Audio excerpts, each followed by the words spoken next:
الرجيم أما بعد أعوذ بالله من الشيطان الرجيم بسم الله الرحمن الرحيم ومن دونهما جنتان فبأي آلاء ربكما تكذبان مدهامتان فبأي آلاء ربكما تكذبان فيهما عينان نضاختان فبأي آلاء ربكما تكذبان فيهما فاكهة ونخل ورمان فبأي آلاء ربكما تكذبان صدق الله العظيم ومن دونهما جنتان متذکرہ بالا گزشتہ دو جنتیں جن کا تذکرہ گزر چکا ہے، ان کے علاوہ بھی دو جنتیں ہیں۔ فَبِأَيِّ آلَاءِ رَبِّكُمَا تُكَذِّبَانِ، تو لہذا اے جنات اور انسان، تم اپنے پروردگار کی کس کس نعمت کا انکار کر سکو گے؟ مدہامتان، وہ دونوں جنتیں انتہائی گہرے سبز قدر کی ہیں۔ فَبِأَيِّ آلَاءِ رَبِّكُمَا تُكَذِّبَانِ، تو ایک گروہ جن و انس، تم اپنے رب کی کس کس نعمت کو جھٹلا سکو گے؟ فِيهِمَا عَيْنَانِ نَضَّاخَتَانِ، ان دونوں جنتوں میں دو چشمے ہیں جو جوش مارتے ہیں، اچھلتے ہیں۔ فَبِأَيِّ آلَاءِ رَبِّكُمَا تُكَذِّبَانِ، تو لہذا تم اپنے رب کی کس کس نعمت کا انکار کر سکو گے؟ فِيهِمَا فَاكِهَةٌ، ان دونوں جنتوں میں پھل اور فروٹ کی کثرت ہے۔ وَنَخْلٌ وَرُمَّانٌ، دیگر تمام پھلوں کے علاوہ خصوصی طور پر ان میں کھجور اور انار کے درخت ہیں۔ فَبِأَيِّ آلَاءِ رَبِّكُمَا تُكَذِّبَانِ، تو تم اپنے رب کی کس کس نعمت کا انکار کر سکو گے؟ اس سے قبل گزشتہ 3 سبقوں میں اللہ کا خوف جن کے دلوں کے اندر ہے، خدا سے ڈرنے والوں کے لیے 2 جنتیں اور اس میں جو نعمتیں اللہ نے رکھی ہیں ان کا اجمالی تذکرہ گزر چکا ہے،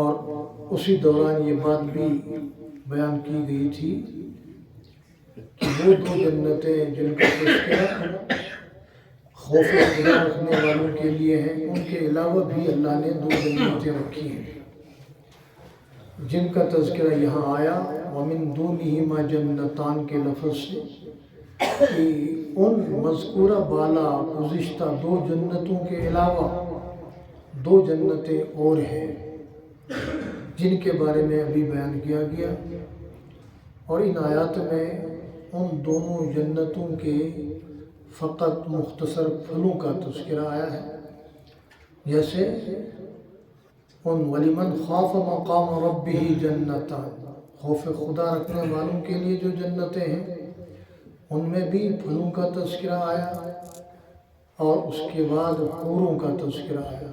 یہاں پہ بھی یہی ترتیب ہے، پہلے پھلوں کا ذکر ہے پھر حوروں کا ذکر ہے۔ وہ کی جنت کے اندر کوئی نعمت ایسی نہیں جو موجود نہ ہو، انسان کے وہم و گمان اور تصور سے بڑھیا اور زیادہ نعمتیں وہاں موجود ہیں۔ اب آپ دنیا میں ہی دیکھ لیں، اللہ نے دنیا میں جتنی نعمتیں انسانوں کو عطا فرمائی ہیں، ان نعمتوں کا احاطہ اور ان کی گنتی کوئی آدمی کر سکتا ہے؟ ان ساری نعمتوں کو استعمال کرنا، اکٹھا کرنا تو بہت بڑی بات، بہت دور کی بات ہے۔ جتنی نعمتیں اللہ نے دنیا میں انسان کو دی ہیں یا انسان کے لیے بنائی ہیں، ان تمام نعمتوں کے نام بھی کوئی انسان اکٹھے نہیں کر سکتا۔ اور یہ جو پھل ہے، ایک طرح کے ایک پھل کی سینکڑوں اور ہزاروں قسمیں ہیں۔ یہ سیب جو ہے، آپ کے اپنے ملک میں کتنی کوالٹیوں کا، کتنی قسموں کا سیب مہیا ہوگا اور دنیا میں کتنا ہوگا، ایسے ہی ہر ایک پھل۔ یہ تو صرف پھلوں کی بات ہو رہی ہے۔ پھلوں کے علاوہ دیگر اللہ نے جتنی نعمتیں رکھی ہیں، جیسے اللہ کریم نے خود فرمایا قرآن کریم میں ایک سے زیادہ مقامات پر، کیا فرمایا؟ وَإِن تَعُدُّوا نِعْمَةَ اللَّهِ لَا تُحْصُوهَا، اگر تم سارے کے سارے مل کر میری نعمتوں کی گنتی کرنا چاہو تو گنتی نہیں کر سکتے۔ یہ تو دنیا کی نعمتوں کا ذکر ہے، دنیا کی نعمتوں کا یہ حال ہے، تو پھر جنت کی نعمتوں کا کوئی تصور کر سکتا ہے؟ اور یہ دنیا کی نعمتیں صرف دنیا کی نعمتیں ہی نہیں، ساری دنیا اور جو کچھ دنیا میں ہے، ان سب کے بارے میں اللہ فرماتے ہیں یہ تھوڑا ہے۔ کیا ہے؟ قلیل، یہ قلیل ہے۔ اور جنت کے بارے میں جب اللہ ذکر فرماتے ہیں تو صرف ساری جنت کے بارے میں نہیں، یا یہ چاروں جنتیں جن کا یہاں تذکرہ ہوا ان سب کے بارے میں نہیں، ایک جنتی کی جنت کے بارے میں، ایک جنتی کی جنت کے بارے میں اللہ کریم فرماتے ہیں ملکن کبیرہ، بہت بڑا ملک ہے۔ اور جنت کی نعمتوں کو اللہ کہتے ہیں، دنیا کی نعمتوں کے بارے میں اللہ کیا کہتے ہیں؟ تمہیں کیا دیا ہے؟ بہت تھوڑا دیا۔ اور جنت کی نعمتوں کے بارے میں اللہ کہتے ہیں نعیما و ملکن کبیرہ، نعمتوں کی بہتات اور کثرت ہے اور بہت بڑا ملک ہے۔ یہ ساری دنیا اللہ کی نظر میں چھوٹی، جس جنت کو ایک آدمی کی، تیری اکیلے کی جنت کو اللہ ملک کبیر کہے، تو پھر اس ملک کبیر کے اندر جو ساز و سامان رکھا ہوگا اس کا کوئی تصور اور اندازہ کر سکتا ہے؟ بولو، نہیں کر سکتا۔ یہ اللہ نے رکھا ہے بھائیو دوستو اہل ایمان کے لیے۔ اب یہاں جو دو قسم کی جنتوں کا تذکرہ گزرا، پہلی وَلِمَنْ خَافَ مَقَامَ رَبِّهِ جَنَّتَانِ، خوف خدا والوں کے لیے دو جنتیں ہیں، اور وَمِن دُونِهِمَا جَنَّتَانِ، ان دونوں کے علاوہ دو جنتیں ہیں۔ مفسرین کرام نے قرآن و سنت کے حوالے سے بیان کیا ہے کہ وہ جو پہلی دو جنتیں ہیں وہ خواص کی جنتیں ہیں، ابرار کی، اللہ کے خاص بندوں کی وہ جنتیں ہیں۔ اور یہ جو دو جنتیں ہیں وَمِن دُونِهِمَا جَنَّتَانِ، یہ تمام اہل ایمان کی جنتیں ہیں، عام اصحاب الیمین کی جنتیں ہیں۔ اصحاب الیمین دائیں ہاتھ والے وہ سارے کے سارے جنت میں جائیں گے، اور اصحاب الشمال بائیں ہاتھ والے وہ سارے کے سارے کہاں جائیں گے؟ جہنم میں جائیں گے۔ یہ اصحاب الیمین اور اصحاب الشمال من جملہ اور وجوہات کی ایک وجہ یہ ہے کہ جنت والوں کو اعمال نامہ دائیں ہاتھ میں ملے گا۔ قیامت کے دن جب اعمال نامہ ملے گا ہر ایک کو، مسلمانوں کو، اہل جنت کو دائیں ہاتھ میں ان کی کتاب ملے گی، اور بائیں ہاتھ میں جہنمیوں کو، کفار کو ان کا اعمال نامہ ملے گا۔ اس لیے میری تو یہ عادت ہے، کوئی آدمی بائیں ہاتھ سے کوئی چیز پکڑتا یا دیتا، میں نہیں لیتا، میں انکار کرتا ہوں، سیدھے ہاتھ سے دیا کروں۔ اکثر لوگوں کی کیفیت اور حالت یہ ہے کہ اکثر کام الٹے ہاتھ سے کرتے ہیں، بعضوں کو تو دیکھا ہے کھانا بھی الٹے ہاتھ سے کھاتے ہیں، تو جو الٹی حرکتیں کرے گا اس کا پھر انجام بھی الٹا ہوگا۔ اس لیے سیدھی سمجھ چلو، سیدھے ہاتھ سے کھاؤ، سیدھے ہاتھ سے سیدھے کام کرو۔ اور آپ نے بھی دیکھو، بہت سے لوگوں کو دیکھو گا سیدھے ہاتھ سے ناک صاف کرتے ہیں، بھئی یہ الٹا کام ہے۔ استنجا اور ناک صاف کرنے کے لیے الٹا ہاتھ ہے، سیدھا ہاتھ کھانے پینے کے لیے، دیگر کام کے لیے ہے، سلام کے لیے پہل کرنا اور قدم آگے بڑھانے کے لیے سیدھا ہاتھ، سیدھا پاؤں، ہر کام میں، ہر قول میں، ہر عمل میں سیدھا کام ہونا چاہیے، الٹے کام سے بچنے کی کوشش کرنی چاہیے۔ ہاں، جو الٹے ہاتھ کے الٹے پاؤں کے کام ہیں وہ انہیں سے لیے جائیں۔ اس لیے یہ فرق ہے اصحاب الیمین اور اصحاب الشمال میں۔ تو فرمایا وَمِن دُونِهِمَا جَنَّتَانِ، دو جنتیں ان کے علاوہ ہیں۔ یہ کن کے لیے ہیں؟ اصحاب الیمین کے لیے، عام مسلمانوں کے لیے ہیں۔ اور ہاں، برسبیل تذکرہ سبز کلر کا تذکرہ کل گزرا تھا، یہاں تذکرہ آج آیا مدہامتان، گہرے سبز رنگ کی، وہاں جیسے وہاں جو اہل جنت کے بچھونے اور تکیوں کے اندر والے غلاف کا تذکرہ آیا کہ وہ طویز موٹے اور اعلیٰ قسم کے ریشم کے ہوں گے، ان کے اندر کے غلاف تکیے اور بستروں کے۔ تو جو اوپر کے ہوں گے ان کا کیا عالم، اور ان کے حسن اور شادابی اور ان کے نقش و نگار کی کیا حالت اور کیفیت ہوگی، وہ تو بندہ جب اپنی آنکھ سے وہاں جا کر دیکھے گا تو تصور کرے گا، یہاں بیان کرنے سے کوئی اس کو سمجھ نہیں سکتا، کیونکہ دنیا میں حسن و شادابی اور اعلیٰ معیار کے جتنے بھی ملبوسات ممکن ہیں وہ جنت کی ادنا ملبوسات کے مقابلے میں بھی کچھ نہیں ہے۔ یہ گویا کہ دنیا کی جتنی بھی نعمتیں ہیں تو اللہ کی نعمتیں، مگر وہ دنیا کے حساب اور اعتبار سے ہیں، جنت کے اعتبار اور حساب سے ان کی کوئی حیثیت نہیں ہے۔ دیکھو یہ مٹی اور زمین کتنی قیمتی ہے، اس مٹی اور زمین کے لیے بھائی بھائی کو قتل کرتا اور آپس میں کتنے خون خرابے اور جھگڑے اور فسادات ہوتے اس زمین کے لیے۔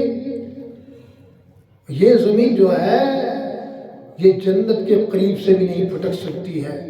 جنت کی زمین تو مشک و زعفران سے بنی ہوئی ہے، وہاں کی اینٹیں تو سونے اور چاندی کی ہیں، وہاں کی نقاشی تو زمرد اور لال اور جواہرات کے ہیں۔ تو وہ بھی آپ ان چیزوں کا تصور دنیا کے حساب سے کریں گے، وہاں کا تو یہ عالم ہے۔ اللہ فرماتے ہیں کہ وہاں کے جو ادنا درجے کے چھوٹے درجے کے جو پانی پینے کے پیالے یا گلاس ہیں وہ چاندی کے ہیں، اور وہ چاندی ایسی ہے کہ آپ نے کبھی دیکھا ہے چاندی کے برتن کے اندر کوئی چیز نظر آتی ہو؟ وہ چاندی ایسی ہے کہ اس کے اندر کی جو چیز ہے وہ شیشے کی طرح باہر سے نظر آتی۔ وہ چاندی بھی اتنی شفاف اور اتنی اعلیٰ ہے۔ تو وہاں کی اینٹیں سونے اور چاندی کی ہیں، وہاں کے نقش و نگار کے لیے لال اور زمرد اور یاقوت اور موتی، وہاں کے محلات موتیوں کے بنے ہوئے ہیں۔ تو وہ بھی دنیا والے نہیں، دنیا والے دنیا کی ہر چیز ایسی ہے کہ جیسے اصلی سیب کے مقابلے میں پلاسٹک کا سیب، اصلی چیز کے مقابلے میں کاغذ کی بنائی ہوئی چیزیں، یہ بھی مثال جنت کے مقابلے میں ہے۔ دنیا کی تو جنت کے مقابلے میں کوئی قیمت نہیں ہے۔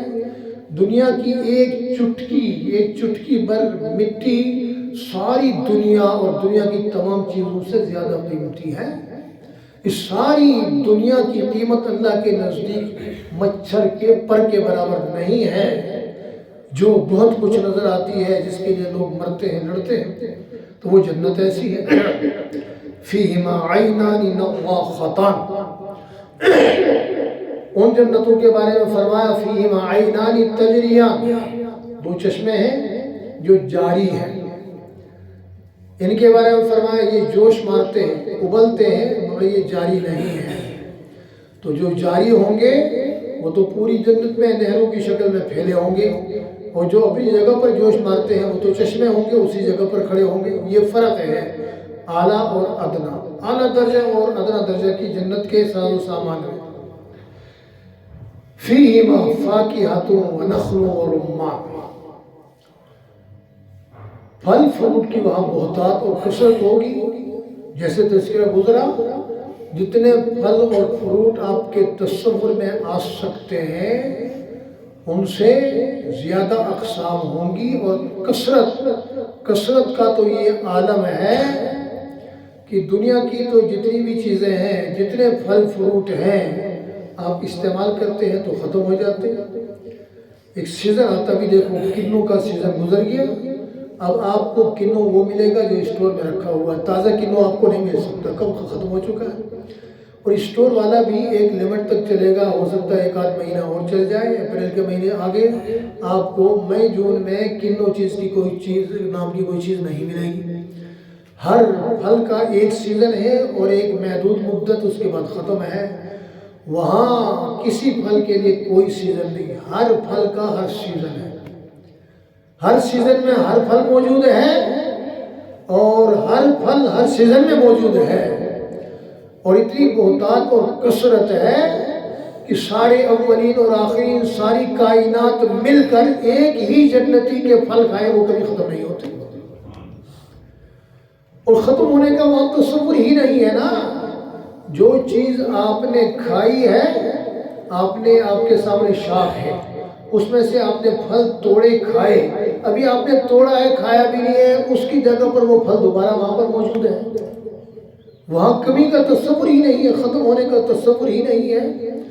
ہر چیز وہاں کی جوان ہے، توانا ہے، بڑھیا ہے، لاجواب ہے، لازوال ہے، باکمال ہے، بے مثال ہے۔ وہاں کا تو یہ عالم ہے۔ اس لیے بھائیو دوستو، اس دنیا کے لیے اپنی توانائیاں صرف نہ کرو، دنیا کے لیے نہ مرو، اس بے مثال اور باکمال جنت کو حاصل کرنے، لازوال۔ یہاں کی تو ہر چیز کو زوال ہے، ایک محدود مدت تک کے لیے کمال ہے، کمال کے بعد پھر زوال ہے۔ وہاں کمال کے بعد بھی کمال ہے، نہ ختم ہونے والا کمال ہے۔ وہاں زوال نام کی کوئی چیز نہیں ہے، جیسے وہاں موت نہیں ایسے ہی زوال نہیں۔ وہاں صحت ہی صحت ہے، بیماری نام کی کوئی چیز نہیں۔ وہاں خوشی ہی خوشی ہے، پریشانی نام کی کوئی چیز نہیں۔ وہاں سکھ چین عیشت و آرام ہے، دکھ درد تکلیف رنج و علم کے نام سے بھی وہاں کوئی آگاہ اور واقف نہیں ہے۔ تو اس جنت میں پھلوں کی بہتات اور کثرت ہے، اللہ ہی جانتا ہے۔ یہاں دو پھلوں کا اللہ نے خصوصی الگ سے نام لیا، فاکہہ اور رمان۔ یہ نخل اور رمان، نخل کھجور کے درخت کو کہتے ہیں، رمان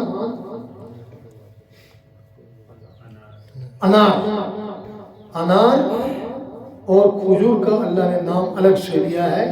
اس میں بہت ساری حکمتیں علماء نے لکھی ہیں، من جملہ اور حکمتوں کے اس کو کھجور کو صرف پھل اللہ نے نہیں بنایا بلکہ اس کو غذا بھی بنایا۔ حضور پاک صلی اللہ علیہ وسلم کے دور میں فقط روٹی کی جگہ پر، سالن کی جگہ پر فقط کھجوروں پر بھی گزارا چلایا جاتا تھا، اس لیے یہ پھل کے علاوہ خوراک بھی ہے، روٹی کی جگہ پر بھی یہ کام دیتا ہے۔ اور اسی طرح انار کے بارے میں تو مقولہ مشہور ہے، ایک انار 100 بیمار۔ اس کو اللہ نے دوائی کے طور پر، پھل کے علاوہ دوائی کے طور پر بھی اللہ نے عطا فرمایا۔ اور جیسے جنت کی ہر چیز بے مثال اور بڑھیا ہے، اسی طرح جنت کے اندر یہ جتنے بھی پھل ہیں ان میں گٹھلی کسی میں بھی نہیں ہے۔ انار ایسا نہیں ہے جیسے باہر تھوڑا سا کھول لگا ہوتا میٹھا، اندر گٹھلی ہی گٹھلی ہوتی ہے۔ آم کے اندر گٹھلی ہے، ہر چیز کے اندر بیج ہے یا گٹھلی ہے، جنت میں ایسا کچھ نہیں ہے۔ جنت کے پھل دودھ سے زیادہ سفید، شہد سے زیادہ میٹھے، مکھن سے زیادہ ملائم اور نرم ہے۔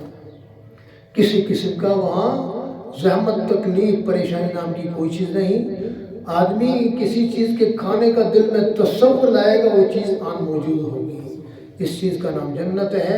اس کے لیے بھائی دوستوں کوشش کرنے کی ضرورت ہے کہ رمضان کے تھوڑے دن ابھی باقی ہیں، اکثر دن گزر چکے ہیں، ان کو قیمتی بنانے کی کوشش کی جائے۔ اور اسی طرح مسجد میں جماعت آئی ہوئی ہے، ان کے ساتھ بھی اوقات دینے اور ان کے ساتھ وقت گزار کر گشتیں کروانے اور ان کو استعمال کرنے، ان سے کام لینے کی بھی کوشش کی جائے۔ اللہ کریم سب نے عمل کرنے کی توفیق عطا فرمائے۔ آخر دعوانا